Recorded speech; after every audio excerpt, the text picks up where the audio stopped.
So welcome back, Better Investors, to another episode of The Breakdown. And today I have with me Brian, who is a longtime friend and slash business partner in the past. Well, we have some history together, so I'm excited to have him on because I know when I first got into network marketing and trying to build a business, Brian is one of the first people I came across through a mutual friend. And I know how important it is for individuals out there who might want to start a business or you're just thinking about building your network. How can I talk to more people? How can I expose myself to more things? And Brian's a perfect person to give us a little bit of a background on that. And so, Brian, I appreciate you coming on, man, and share a little bit more about your experience as a business owner and kind of what brought you to the point of wherever you're at right now and what you do. Well, I appreciate it, Robert, man. Like I said before we started recording, I really appreciate the time or the opportunity to get to be on here, talk with you, have a little bit of time on your show, and just honored that you even asked. And I follow a lot of your stuff, man. I try to keep up. It's amazing knowing where we first met and then how far both of us have come. And Yeah. even when I first met you, how intelligent I thought you were back then. And just, man, I see stuff all the time. You amaze me daily. I'm like, man, this guy's on it, man. So, but yeah, my name's Brian Giles. Um, I live in St. Pete, Florida now, but originally from South Carolina. Obviously, that's where we met. Background, man, played sports in school. And when I finished, I kind of had that thing where you always dream you're going to play sports, and then you realize you hit the real world, and oh man, I got to settle for this 9 to 5 making even Yeah. $25 an hour. Like, there's nothing wrong with that. I don't want to knock anything by any means to anybody, but I just had different dreams than that. Owning my own time or being able to generate more income than that. There's a lot of people making a lot of money. Why can I not? So started to get into sales. Sales led me to meet somebody, got into network marketing. I will tell you, and all the listeners or anybody listening, I think network marketing is awesome. It really brought a lot of mentorship. It really stretched me a lot and grew me. I don't necessarily think network marketing is for everyone. And I don't always think that it is necessarily, you can make a lot of money and really build a big business. I don't always necessarily think it's the best option for everyone. But one thing I will say that I loved about network marketing is it put me in an environment to be around people that I'd never been around before, that really stretched me, that were doing big things with their life.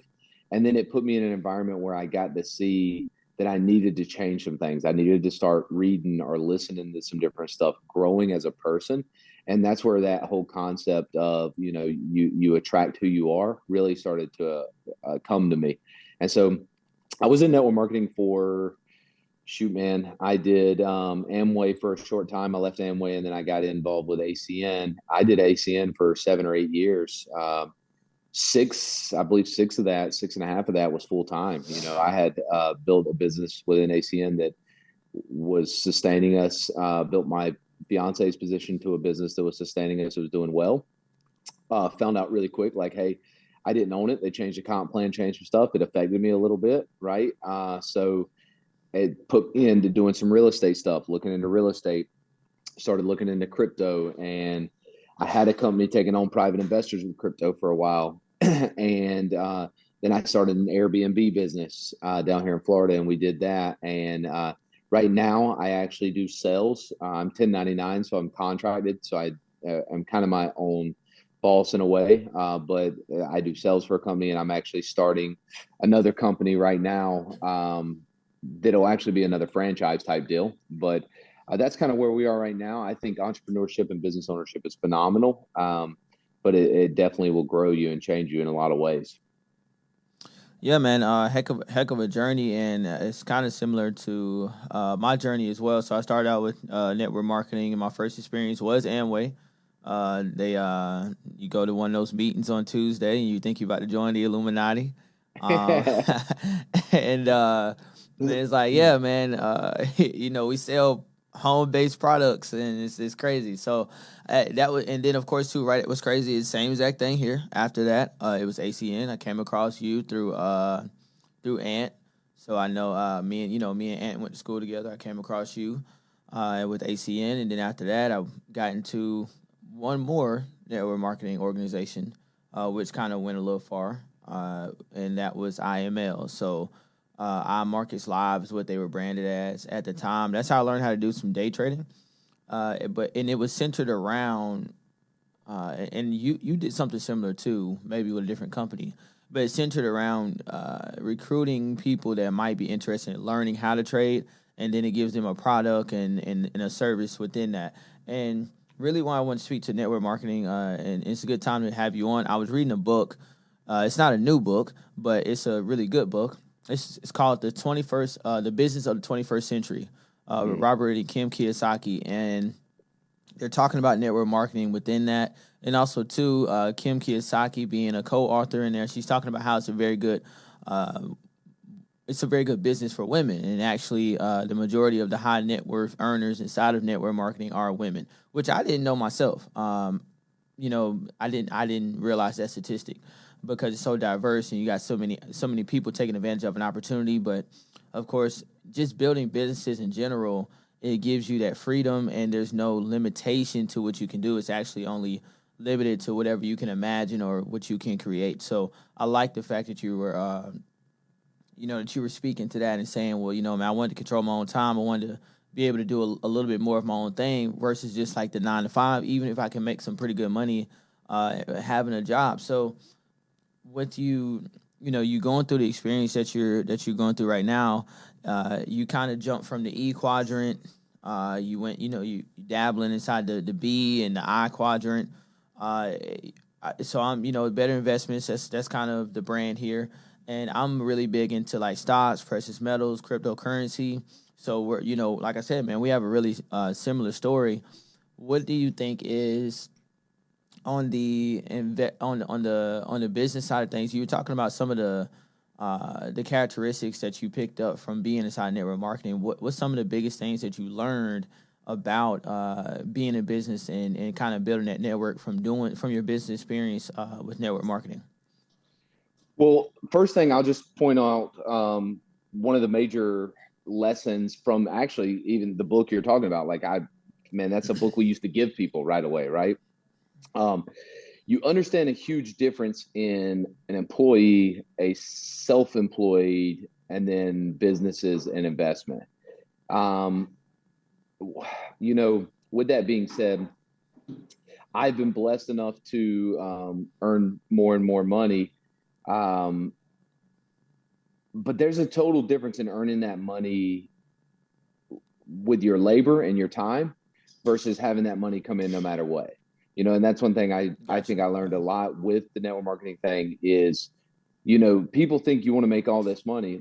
Listen, if you could, generate 5 grand a month in passive income that comes in every month, whether you're there or not, for majority of the people, especially around where I grew up, man, you're like, that's freedom. That's life. Like, people think wealth is this immaculate huge number. But if you can have it come in no matter what, that's a big deal. And that's probably one of the greatest lessons I learned. Now, outside of that, just skill set wise and stuff, I mean, it really, really taught me how to network. It really stepped me out of a bubble to learn how to create conversations and relationships with people very quickly. And one thing that I was blessed with already is I genuinely care about people. So that wasn't a hard thing, but stepping out, learning to get out of your comfort zone, how to talk to people, how to network. And the reason I hit on that so much and say that was such a big lesson is because, man, I have friends who make crazy amounts of money by connecting people. Oh, a guy who wants to buy an apartment complex. Well, I know a guy who's selling. And they never have done anything like that in their life. They just connect people with them and they make a portion in between. Um, if the right people, it's the thing. If you know the right people, you'll get the position or whatever. But it truly does, man. I mean, some of the best opportunities that I've been put in front of me in the past, year, 2 years, uh, has really shown me people is going to bring you those opportunities. We talk about these things, trying stuff. All it takes is one big win, right? All it takes is a win, and you're successful, right? Um, but having that network of people is going to bring you those opportunities. And so that was one of the largest things I learned really from network marketing is, I mean, yeah, you can talk about all these things, growing yourself, learning how to manage a team, lead a team, manage a business. But really, man, just learning how to network, build relationships, maintain those relationships, um, is huge. I think that's a major thing that helped me a lot within that. Yeah, man. So it sounds like you got a lot of real world education. And so that's, Absolutely. yeah, that's what I was going to say. That was my biggest takeaway from network marketing was it was a low cost. Oh, you want to be a business owner? Let's see if you can do it. Kind of thing. But it was so low cost and not expensive that the everyday individual, if you're somebody out there and you want to, get started in business, network marketing might be a good way for you to kind of put your foot in the water before you kind of dive into the business realm, because it doesn't rely particularly on sales. More so it does you being a good storyteller and you being able to duplicate yourself and build a network of people. So naturally, to be a leader, people need to be able to follow you, and it's going to be hard for you to own a business and be a business owner and an employer if you can't employ people and keep employees and manage people. So it's a really, really good experience on that end of things. Now you dove into talking about investing and you're also doing sales now. So network marketing is, of course, like I said, there's a difference in selling and necessarily being a network marketer, where you need to be able to manage people and duplicate yourself in network marketing. It's you can't really duplicate you being good at sales. So your individual way of talking to people and how you're able to come across to individuals, now you can replicate some of those things, but you can't really duplicate that. So sales is a lot different, and I know what I deal with in terms of helping people become their own bank. We got the 3 cup setup over here, and when I deal with, okay, somebody that wants a whole life policy set up and designed for banking, I'm dealing with more of a sale than it is marketing. But because, there's no recruitment there, but at the same time, some of those intangible skills that I got from network marketing also helped me with that sale. So what you getting into investing, and then we'll move over into sales as well. You said cryptocurrency. What are some of the cryptos that strike you, or some of the ones that you said, man, this is something that we might want to put some money into? Well, I will tell you just the added thing to what you said with the network marketing thing. I think another thing that it teaches you a lot too is if you really have that drive and that work ethic, right? So it's a low cost to get in, but then also you realize like you do it on the side of your job. A lot of us want to be successful, but then we get started with something and then we realize, man, we don't really necessarily have that drive. Because I will tell anybody listening, like it takes work. It takes sleepless hours and nights and times and like to get anything off the ground, to make anything It work. does. It does. It's work, man. It's definitely work in anything you do, right? Now, yeah, I mean, with the investments, so we got in. I'll just kind of tell you my journey with crypto, and then tell you where I'm at. So I got introduced to Bitcoin, man, in like 2009. Okay, I could be crazy wealthy in Yeah, Bitcoin, man. but It came out in 2008. I never put a single dollar into it. I thought it was like, it's pretty. My mindset was different then. So wished I would have, but it is what it is. So I actually jumped into crypto. I would say 3 years ago, really, really solid. We got in early on some of the, if you're familiar at all with nodes, Yeah. NODES. Yeah, nodes. No, Yeah, you can run and operate a node whereby it can create passive income through cryptocurrency. Yes, sir. correct. So we got in early on the nodes as a service play. So like strong nodes. There were a couple others. There was a lot of them. I got in really early with strong nodes. I put in, you know, a small investment.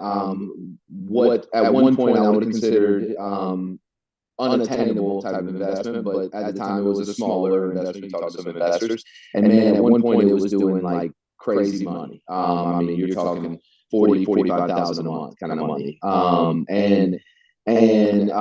With that being said, it taught me a big lesson too. Like, yeah, you want to think long term, but you also got to pay yourself, right? You got to take money out and do things, because I just had that long term mentality. So got into nodes, really researched a lot on nodes, did a lot with that, liked it, got into some DAO projects Yes, and sir. plays, and made some money. Please, made some money and did some things with those. lost some money too. I think you got to be willing to do that. And anything you do, any investments, I mean, it's the Warren Buffett quote where, you don't want to lose money, right? That's how you keep money. That's how you make more money. But I think, when you're growing and you're learning, you can't be scared, right? Don't make bad decisions, make calculated decisions, but you can't be scared. And especially being young like us, I mean, you can make more money and do more, right? Yeah. I think Tony Robbins even says, until you hit 45 or 50, you should be taking the biggest risks you can because you can always make it back. Now, 45 or 50, you probably got a family, you got to start being a little smarter with those calculated decisions. Now, right now, when it comes to crypto, what I do is I like Bitcoin. I definitely think Bitcoin is the gold when it comes to cryptocurrencies. Man, there's just, we won't get into all the reasons right now and go into a whole crypto debate with some of those things, but I definitely think Bitcoin's a great play. I like XRP a lot. That's probably my largest. Thank you, sir. The only other cryptocurrency with regulatory clarity in the United States, XRP. That man, XRP is, if people don't know, Ripple, XRP, research, look at it. It's the chosen crypto to me. Me personally, not to interject, but XRP is the chosen one. Bitcoin is the gold. XRP would be the silver. Yes, sir. I agree, man. People talk about things like Ethereum and talk about these things. Don't get me wrong, I have some money in Ethereum and some of these, but XRP holds majority of my money, for sure. And personally, I personally look at cryptos as businesses. So I forget the guy I heard talking about this one time, but he's a really well-known economist, and it changed my thought process on cryptos. And he was like, so you have to look at cryptos as small, their own little businesses. Majority of businesses fail. He said, in cryptos, like it or not, majority are going to fail. So you have to you either have to make a decision. Raoul Paul, that's who it is. That's exactly what it is. Man, a sharp guy. And yes, sir. And he said that, and he's talking about it. And the other guy he's on the podcast with said basically, so you either spread your money out, and depending on how much you have, you put some money in a bunch of different ones, and you do research on them, you put in a bunch of them, and whichever one's top, great. Or you really do some research and you say, hey, 2 or 3 of them are where I'm going to bank on and put things out. And that's kind of more the route I've gone here recently. I'm a little bit blessed in the fact that one of my best friends has plenty of time on his hands. And so he does a ton of research into crypto. So I pick his brain a lot. I haven't researched quite as much recently as I was at one point. But I guess, selfishly, I get kind of jump on his back a little bit, and I trust him a lot. So make some plays there. But yeah, man, I think, not to confuse people on here or anything, if they're going to start looking into cryptos, I think Bitcoin and understanding what Bitcoin is, whether you want to invest in it or not, it just helps you understand the crypto space a little bit better. And then XRP, man, is that's my goat. Yeah, man. Decentralized finance is essentially what we're moving towards. And speaking, when you were saying, well, I got a friend of mine, I think you should pick my brain from time to time. I think I could blow your socks off. I got a lot of information that you'd probably be interested in. You're my guy. I'm calling you now. I'm taking notes. I've been doing and I try to tell people this all the time. I've been doing staking and yield farming for years now. If you're not making, I tell people inside of crypto, if you own a crypto and you just simply own the crypto and you don't understand the platform, the project itself, and what can be done on the chain in terms of transactions, if you don't really own that crypto. You're just simply a speculator, and you're gambling almost, like going to the casino, because we're going on to have almost 26,000 cryptocurrencies. That's literally a needle in a haystack. So there's no way you can tell me that out of 26,000 options, you're choosing chosen ones or without ever having to do any real research. Just something that you heard. I think that whether it's Algorand or just different cryptocurrencies, there's opportunities. I remember Cardano when it first was coming out. I was staking Cardano. If you're not staking, you're not utilizing yield farming. And yes, there is risk involved. So make sure you do your research. Make sure you know where you're putting your money, not just hearing this and running off and doing it. But if you're not using that asset, that digital asset, because that's what cryptocurrencies really are. They're digital assets. Not every cryptocurrency is meant to be used as a currency. It's simply probably the project itself is probably just a digital asset. It's something that holds its value and can potentially exchange value over the internet. So I definitely think everybody should be earning some kind of passive income, because that's what you were talking about. I mean, I learned a lot about being a business owner, being an entrepreneur, and so on and so forth. But man, what can that extra money, consistent passive income do to help some people and change their lives? I know that's something that I stress to my business partners here, because I'm kind of like that. I'm that outlier, right? Where everybody else playing it kind of plays it safe, because our policies, our contracts, and whole life insurance are guaranteed by the company. So there's no volatility or ups and downs. And most people inside this space, when it comes to banking, when they take cash value out, they go and do real estate deals, whatever the case is. But I try to urge people to go. I know it's a very risky asset, and it's a lot of risk on. But if you get into the crypto space, you understand what you're doing, and you understand some of the opportunities that lie within the crypto space and how you can delegate your tokens to help build that chain. You can use your tokens to help build the tokenomics and verify other transactions on that particular blockchain. And when you do that, that's how you're able to get passive income from your cryptos. So make sure you look into yield farming and staking. I'll have a video coming out on that as well. Moving into some more stuff. Yeah, you're literally like using your money to make more money in a sense. Like, we always hear that term and people aren't doing it, but that's exactly what you're doing with yielding and staking and all that. Exactly. No, I agree totally.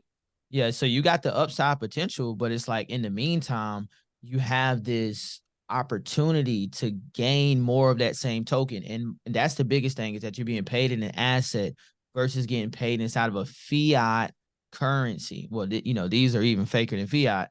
These are just promotional bills, but you're getting paid in a fiat currency, which is devaluing itself, versus getting paid inside of an asset. So what if you went to gold? What if you went to work and you got paid in gold, or you got paid in Bitcoin, or you got paid in silver, or you got paid in even bonds, treasury notes, something like that, right? Something that can gain value or increase value over time, keep up with inflation. And that's the whole thing. That's where cryptocurrency really came from, which I think cryptocurrency is just a label used to miseducate and kind of put some fog on it. What cryptocurrency is in digital assets. That's all it is. This digital assets, and that is the terminology that I think should be used for it. With digital assets, all that's happening is how can we transfer value, whether it's anonymously, peer to peer, or from a company to another company, with the least amount of friction in between, taking out some of those intermediaries and middle guys. And so it's no different from what you already do. It's just having more control and more importantly, having more efficient transactions and banking systems. So I think everybody should get into it in some way, shape, or form, because we're moving that way anyways, even with central bank digital currencies. So freedom is going to start to be on the minds of people more and more and more. Like Brian was saying, you should start with Bitcoin and understanding that, and it'll help you understand the purpose and the drive behind the whole digital asset space and what's coming, especially NFTs and the metaverse and all of that. I had the opportunity to go into the metaverse and walk around. There's not a lot of people there right now, but even within the fake reality, people are buying and selling land. So there's another digital real estate opportunity there. So going into the sales thing, though, I can go for crypto all day. So going No, into the you're good, man. Listen, dude. I know. We can get on one subject and probably talk for 45 minutes yeah, to an yeah, hour. So man. I totally understand. And there's so much in crypto, man. You could talk, talk, Exactly, talk. exactly. And you still just scrape The just the surface. surface. Yeah, exactly. Like honestly, everything that we just said, mumbo jumbo to the average person, but it's like we really didn't even get anything out for real. So going into sales, and like I said, sales is different from like network marketing. How was that transition over into just doing sales, like how you're doing it now? And then two, like talk about some of the advantages to sales versus just 9 to 5, having a job, and so on and so forth. So I think personally, I think the network marketing thing helped me with sales, but I agree with what you said. Like it's still a different animal, for sure. I mean, you're not asking. I mean, yeah, you are someone asking somebody to sign on the dotted line, but it's not the same. And I will say too, I did B2B sales, business to business sales for a while. I did copiers, printers, IT equipment. I also did medical equipment, right? Medical devices. I like that. That was great. It was all well and good. I now have been involved in home sales, in home construction sales, kitchen remodels, windows, roofs, different things along those lines. So it's more of a one call close kind of thing, right? Somebody sets up a lead yesterday. I show up. I try to sell you on the spot and do whatever. Obviously, you definitely have some people who just insist on shopping around, which is fine. I don't think that's a bad thing. And they may call you back, but I just give that outline because my sales is a little bit different than what people think of as sales. I know it's different than what I ever had thought of with sales.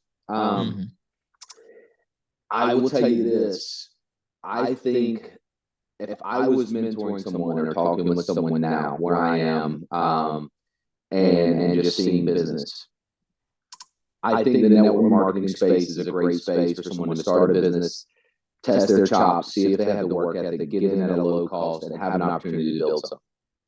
It takes time, it takes work.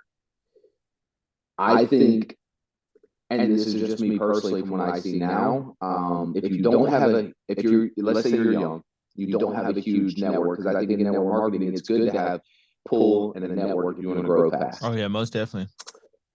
So, because even as a person who built business and was full time for a while, I was looking for those business owners or people who had the network, who people trusted them, who could sign up 20, 30, 40 people in a month, right? If I was talking to a kid, I say kid, if I was talking to someone 20 to 25, and they're like, hey, how can I do this or get rich or start investing or whatever, I would tell them to get involved in sales. Get involved in sales, learn sales, study sales, study sales books, people skills books. On a different topic, I would also study just mindset stuff and things like that, how to talk to yourself, some of those things. But get good at sales, man. Use that. Be smart with your money. Work, save. I don't believe in saving money to save it. Save money to invest it. So be smart with your money. Save your money in your spare time. Study some stuff that you want to start investing in. You don't got to invest in 100 things. You don't got to invest in real estate, crypto, banknotes, all these things. Find one thing you like. If it's real estate, great. If it's crypto, great. If it's whatever, especially early on. Take your money, put it into some of that, invest it. Sales gets a bad rap. People come in and they're pushing. We think of the used car salesman from the 70s or 80s. Now, I will tell you personally, I look at it more like a consultant or helping people. I mean, there's times I walk in and I tell people, hey, you don't need this. We're not doing this. So you want to be helping people, fit them with a need, fix their need or what they're looking for. If you do that and you do it the right way, you'll make money. You study sales, you get better at it.